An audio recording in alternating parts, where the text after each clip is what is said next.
তো ফাইনালি আমাদের অপেক্ষার অবসান কিন্তু হচ্ছে এবং ফাইনালে কিন্তু আসছে রঘু ডাকাত।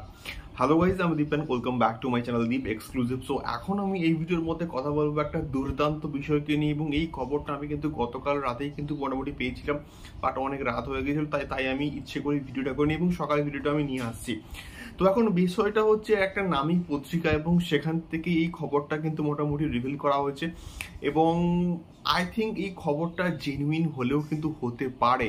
তো এখন বিষয়টা হচ্ছে দেবদা কিন্তু এখন রিসেন্ট টাইমে ইলেকশনে যে প্রচার সেখানে কিন্তু ব্যস্ত রয়েছেন এবং তার মানে বডি স্ট্রাকচারের মধ্যে কিছু কিছু আমরা পরিবর্তন দেখতে পাচ্ছি এবং তিনি তার চুলও কিন্তু মোটামুটি বাড়াচ্ছেন।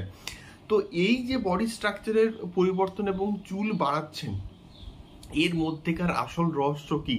তো সেই নামী পত্রিকা কিন্তু মোটামুটি এটা বলছে যে দেবদা এই সমস্ত যে পরিবর্তনগুলো করছেন এটা তার আপকামিং প্রজেক্ট রঘু ডাকাতের জন্য। হ্যাঁ বন্ধুরা, এবং যে প্রজেক্টটা গোলন্দাজের পরবর্তীকালে একটা অ্যানাউন্সমেন্ট হয়েছিল পয়লা বৈশাখের দিন, এবং আমার এখনো সেই দিনটা স্পষ্ট কিন্তু মনে আছে।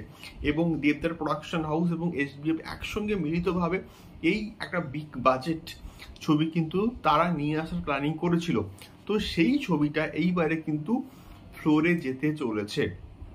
সো একটাবার ইলেকশনটা কমপ্লিট হোক এবং তার পরবর্তীকালে কিন্তু টেক্কার কিছু একদিনের শুটিং মোটামুটি বাকি আছে এবং তারপরে খাদানের যে শুটিং সেটা কমপ্লিট করে এবং তার পরবর্তীকালে সম্ভবত আমাদের যে ট্রায়াল যে কম্বিনেশন সেই ছবিটা কমপ্লিট করার পর সম্ভবত নভেম্বর বা ডিসেম্বর মাস থেকে রঘু ডাকাতের শুটিং শুরু হবে, এমনটাই কিন্তু মোটামুটি আপডেটগুলো উঠে আসছে। এবারে দেখা যাক এক্স্যাক্টলি কি হয়। বাট বিষয়টা হচ্ছে এই ছবিটাকে নিয়ে যে লেভেলের হাইপ ছিল সেই হাইপটা কিন্তু এখনো অবধি কিন্তু মেইনটেইন আছে।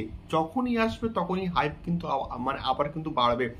ধ্রুব ব্যানার্জি দুর্দান্ত পরিচালক এবং তার মানে সোনাদা সিরিজগুলো অত্যন্ত ভালো, মানে ভিএফএক্স কোয়ালিটি ওয়াইজ মানে একটা অ্যাডভেঞ্চার মুভি হিসেবে আমি প্রচণ্ড কিন্তু অ্যাপ্রিসিয়েট করি।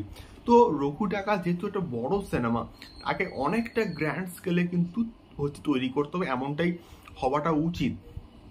তো একটুখানি সময় নিয়ে ধ্রুব ব্যানার্জি কিন্তু এই পুরো ব্যাপারটাকে ডিজাইন করেছেন।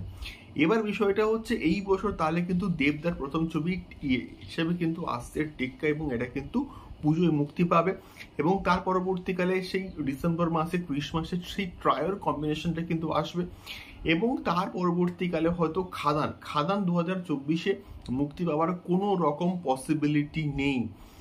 খাদান 2025-এই আসবে এবং রঘু ডাকাত 2025-এই আসার কিন্তু সম্ভাবনা রয়েছে। এবার দেখা যাক কোন ডেটটাকে তারা এক্স্যাক্টলি বেছে নেয়, ক্রিসমাস নাকি পুজো নাকি ঈদ, কোন সময় কোন ছবিটা আসে এটাই শুধুমাত্র কিন্তু এখন দেখার মতো বিষয়পত্র হবে। বাট এই ট্রানজিশনটা কিন্তু দুর্দান্ত হচ্ছে। সো এটাই ছিল মেনলি একটা দুর্দান্ত আপডেট, তোমাদের সঙ্গে শেয়ার করলাম। তোমাদের ফিডব্যাক কিন্তু অবশ্যই কমেন্ট বক্সে কমেন্ট করে জানিও। দেখা হচ্ছে পরবর্তী ভিডিওতে। টাটা।